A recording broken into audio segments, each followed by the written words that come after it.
कैसे हो दोस्तों, आपके अपने चैनल पर आपका स्वागत है। दोस्तों, वीडियो अच्छी लगे तो वीडियो को लाइक शेयर और चैनल को सब्सक्राइब करें। मुझे अच्छा लगेगा। ऊपर वाला आपके माँ बाप को सलामत रखे। वान्या फोन रखते ही एक अजीब सी घुटन से भर गई थी। क्या करे वह इस रिश्ते का? क्यों ऐसा कोई कानून नहीं है कि बच्चे अपने माता पिता को भी तलाक दे सकें? वह जिंदगी में जितना आगे बढ़ना चाहती थी उतना ही उसके पापा अनिकेत उसे कीचड़ में घसीट लेते थे। बहुत देर तक वह यूं ही गुमसुम सी बैठी रही। तभी उसकी मम्मी मनीषा ने आकर कमरे की लाइट जलाई और बोली, क्या हुआ वानू, इतनी परेशान क्यों हो? वान्या आंखों में आंसू भरते हुए बोली, आज फिर आपके पति के कारण मैं मुसीबत में पड़ गई हूँ। मनीषा हंसते हुए बोली, मेरे पति या तुम्हारे पापा? वान्या गुस्से में बोली, आप तो बड़े मजे से उनसे अलग हो गई हैं, मगर क्या कोई अदालत है जहां पर मैं उनसे तलाक ले सकूं? मनीषा बोली, आखिर क्या किया है अनिकेत ने? वान्या बोली, मेरे ओहदे के नाम पर कहीं पर दलाली कर रहे हैं। कहते फिर रहे हैं कि मैं वान्या मैडम का पापा हूं और इसलिए उन्हें पता है कि कौन सी कंपनी को टेंडर मिलेगा। मनीषा कुछ सोचते हुए बोली, यह तो अनिकेत की पुरानी आदत है। उसने हमेशा रिश्तों को अपने फायदे के लिए ही इस्तेमाल किया है। 56 साल की उम्र में भी उसकी आदत में सुधार नहीं हुआ है। वान्या बालों का जुड़ा लपेटते हुए बोली, जब भी फोन करते हैं हमेशा ऐसा दिखाते हैं जैसे मैंने उनके साथ कुछ गलत किया हो। मनीषा बोली, दिल पर क्यों लेती हो बेटा? वान्या बोली, मैं दिल पर कैसे न लूं मम्मी। वे कभी भी मेरे लिए नहीं थे, मगर जब मैं अपने पैरों पर खड़ी हो गई हूं तो अपने पिता होने का फर्ज मुझे क्यों याद करवा रहे हैं? वान्या 27 वर्ष की खूबसूरत लड़की थी। जब वान्या 12 साल की थी तब से उसके मम्मी पापा अलग रहते हैं। कारण था वान्या के पापा अनिकेत का न तो किसी नौकरी पर टिक पाना और अपनी पत्नी मनीषा के पैसों पर ही महिलाओं के साथ अय्याशी करना। वान्या को जब कुछ कुछ समझ आई थी तब से उसने अपनी मम्मी मनीषा को अनिकेत की हरकतों के कारण परेशान ही देखा था। मनीषा को लगता था कि वान्या को माँ बाप दोनों की प्यार की जरूरत है, इसलिए वह रिश्ते में बंधी रही थी। वान्या की पेरेंट टीचर मीटिंग हो या उसकी कोई परीक्षा, अनिकेत कहीं भी नहीं था। एक दिन तो हद ही हो गई थी जब अनिकेत ने वान्या की फीस ही नहीं भरी थी, जिसके कारण वान्या को वार्षिक परीक्षा में नहीं बैठने दे रहे थे। वान्या को आज भी याद है उसकी मम्मी मनीषा ने कैसे कैसे इंतजाम करके उसकी फीस भर दी थी। अनिकेत ने पूछने पर फिर से एक सफेद झूठ बोल दिया था कि वह पैसे उसने अपने दोस्त के इलाज में लगा दिए थे। वान्या ने ही उस घटना के बाद अपनी मम्मी को कहा था कि मुझे पापा के साथ नहीं रहना है, मगर मनीषा न जाने फिर भी क्यों उस शादी को तोड़ नहीं पा रही थी। मगर जब अनिकेत धोखाधड़ी के कारण जेल चला गया और यह भी पता चला कि वह किसी और औरत के साथ रह रहा था तो मनीषा ने हिम्मत जुटाकर अलग होने का फैसला कर लिया था। जिंदगी में अचानक आए इस मोड़ पर जहां मनीषा ने अपने आप को संभाल लिया था, वहीं वान्या को कड़वाहट से भर दिया था। वान्या को न पहनने का शौक था और न ही ओढ़ने का।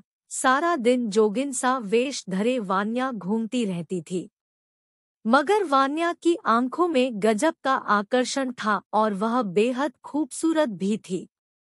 वहीं मनीषा ने अपनी जिंदगी को जीना नहीं छोड़ा। अपने बालों से लेकर त्वचा तक की संचित राशि को वह बहुत संभाल कर रखती थी, इसलिए देखने वालों को वान्या और मनीषा मां बेटी कम बहनें अधिक लगती थी। वान्या जहां इतनी छोटी सी उम्र में गंभीरता का आवरण ओढ़े रखती थी, वहीं मनीषा ने खिलखिलाना नहीं छोड़ा था। वान्या अगले दिन जब ऑफिस पहुंची तो ऐसा लगा जैसे पूरा स्टाफ उसे देखकर मन ही मन हंस रहे हो। जैसे ही वान्या ने अपना पर्स रखकर अपना सिस्टम ऑन किया, तभी बाहर से चपरासी आकर बोला, मैडम साहब जी आए हैं।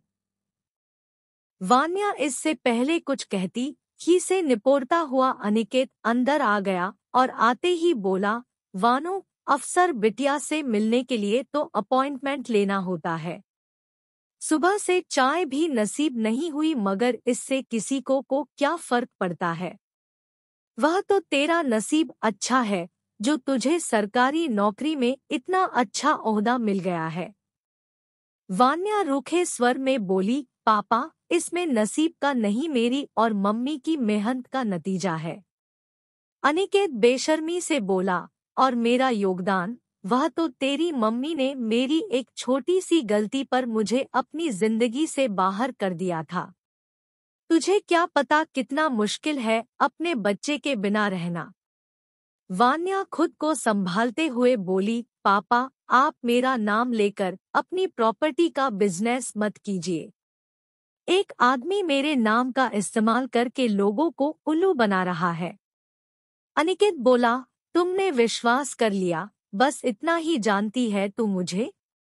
वान्या बोली, अच्छे से जानती हूँ मैं आपको, इसलिए बोल रही हूँ।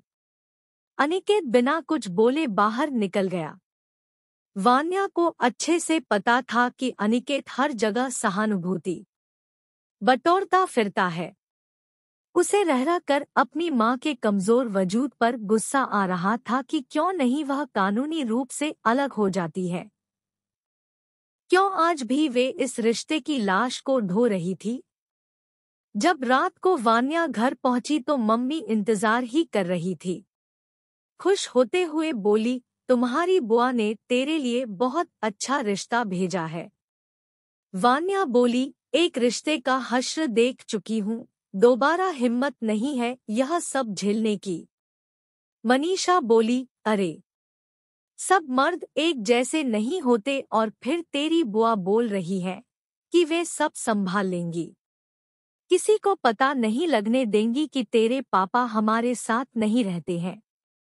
वान्या बोली, मम्मी, इसमें गलत क्या है, बल्कि मुझे तो आप पर गुस्सा है कि आपने अब तक उनसे तलाक क्यों नहीं लिया है।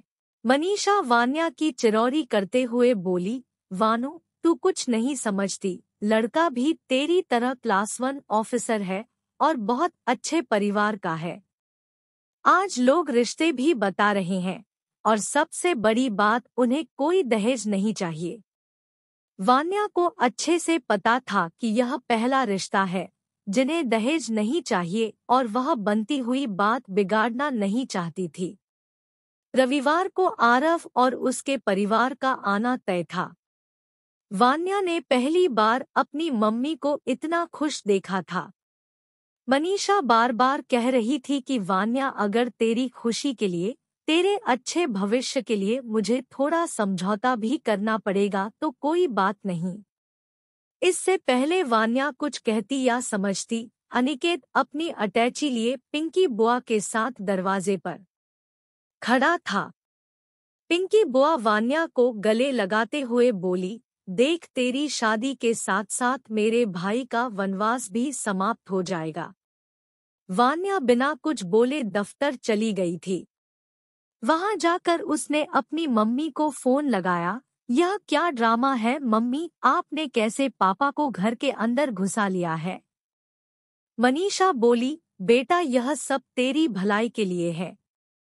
आज भी लोग टूटे हुए घर से रिश्ता नहीं करना चाहते हैं। वान्या ने बिना कुछ कहे फोन रख दिया था।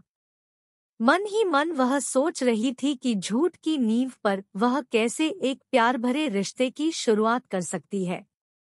रविवार की सुबह से ही घर में गहमागहमी का माहौल था। मनीषा और पिंकी ने मिलकर पूरे घर की काया पलट कर दी थी। घर के हर कोने को देखकर ऐसा लग रहा था मानो अनिकेत इसी घर में रचापसा हुआ हो। पिंकी बुआ अपनी समझदारी की दाद देते हुए बोली, मैंने उन्हें कानों कान खबर नहीं होने दी कि लड़की के मम्मी पापा अलग रहते हैं। शाम को आरव और उसका परिवार नियत समय पर आ गया था। अनिकेत ने आरव के परिवार के सामने ऐसी कमान संभाली कि ऐसा लग रहा था मानो वान्या की कामयाबी में सबसे बड़ा हाथ अनिकेत का ही हो। आरव के मम्मी पापा बोले, हमें ऐसे ही संस्कारी परिवार और पढ़ी लिखी लड़की की जरूरत थी। आरव को भी वान्या पसंद थी, मगर वान्या क्या वह वास्तव में यह चाहती थी? जब वान्या और आरव बाहर गए तो आरव बोला, वान्या, तुम्हारे पापा तो सुपर हीरो है। वान्या कुछ नहीं बोली और उसने बात बदल दी थी। वान्या और आरव जब वापस आए तो दोनों के चेहरे खुशी से चमक रहे थे। उसी दिन अंगूठी की तारीख निश्चित हो गई थी। अनिकेत ने बड़े आराम से घर पर कब्जा जमा लिया था। वान्या चाह कर भी कुछ नहीं कर पा रही थी, क्योंकि बार बार उसकी मम्मी उसे रोक देती थी। रिंग सेरेमनी भी हो गई थी। वान्या का ससुराल वाले बहुत खुश थे। अनिकेत ने दिल खोलकर खर्च किया था। मनीषा जब तक वान्या को बोलती, देखा, अगर पापा न होते तो मैं कहाँ से यह सब कर पाती। मगर एक दिन सुबह सुबह कुछ लोग अनिकेत को ढूंढते हुए आ गए थे। पता चला कि वान्या की अंगूठी की सारी टीमटाम के लिए अनिकेत ने उधारी पर पैसे लिए थे। वे लेनदार ढूंढते हुए वहां धमक गए थे। मनीषा ने हर बार की तरह आंसू बहाने शुरू कर दिए थे। वान्या ने बेरुखी से मनीषा की तरफ देखा, उन लोगों का बकाया पैसा चुकाया और अनिकेत से कहा, पापा, कब तक आप ऐसे ही मुझे शर्मिंदा करते रहोगे? अनिकेत बेशर्मी से बोला, बेटी की शादी में तो राजा लोग भी उधार लेते हैं, और फिर मैं तो एक आम आदमी हूँ। वान्या ने गुस्से में अपने पापा की तरफ देखा और बिना कुछ कहे तीर की तरह निकल गई। मनीषा पीछे पीछे नाश्ते की प्लेट लेकर दौड़ी, मगर तब तक वान्या की गाड़ी आंखों से ओझल हो गई थी। अनिकेत बोला, ऐसे कैसे इस राजरानी का निबाह ससुराल में होगा? तुम्हारे बस का कुछ नहीं है। औरतों के अंदर सहनशीलता भी होनी चाहिए। मनीषा सिसकते हुए बोली, क्यों किया तुमने ऐसे? इतनी मुश्किल से मैंने वान्या को शादी के लिए तैयार किया था। अनिकेत गुस्से में बोला, अरे तो मैं बात कर तो रहा था, मगर उसे किसने कह दिया था झांसी की रानी बनने को? मैंने उसे थोड़े ही कहा था कि मेरे पैसे चुकाए। वान्या का ऑफिस जाकर भी सिर चकरा रहा था।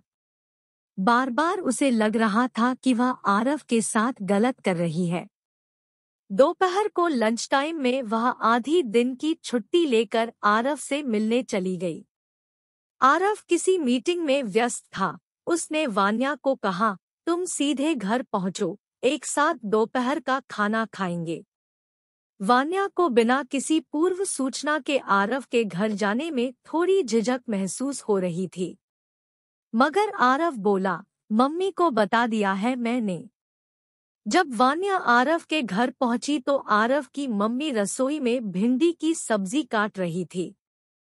महाराज ने राजमा और कोफ्ते पहले ही बना रखे थे। वान्या सीधे रसोई में ही आ गई थी और बोली, आंटी लाइए, सब्जी मैं काट देती हूँ। आरव की मम्मी इससे पहले कुछ बोलती वान्या ने फुर्ती से सब्जी काट दी थी। वान्या जिस फुर्ती से काम कर रही थी, उसी फुर्ती से अपने जीवन की कहानी सुना रही थी। जब सलाद भी कट गया था तो आरव की मम्मी धीरे से बोली, बेटा, लेकिन तुम्हारा कन्यादान कौन करेगा अगर तुम अपने पापा को शादी में सम्मिलित नहीं करना चाहती हो? वान्या ने बालों को जुड़े में लपेटते हुए कहा, आंटी, मैं झूठ की नींव पर नए रिश्ते की शुरुआत नहीं कर सकती हूँ। मेरे पापा के बारे में जो कुछ मैंने बताया सब सच है। मेरी जिंदगी में उनका रोल बस एक स्पर्म डोनर का ही है। वे इस शादी के बहाने दोबारा मेरी मम्मी की जिंदगी में सेंध लगा रहे हैं। मुझे मालूम है कि मेरी शादी के कारण ही मम्मी उन्हें सह रही है।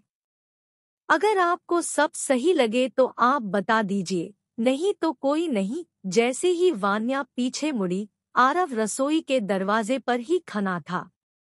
आरव बोला, अरे खाना तो खा लो। वान्या बोली, पहले आंटी से सारी बात समझ लेना, फिर खाऊंगी कभी। आरव की मम्मी मन ही मन सोच रही थी कि क्या यह घर इतनी तेजस्वी लड़की को स्वीकार कर पाएगा। क्या यह परिवार स्पर्म डोनर की बेटी को अपनी बहू स्वीकार कर पाएगा।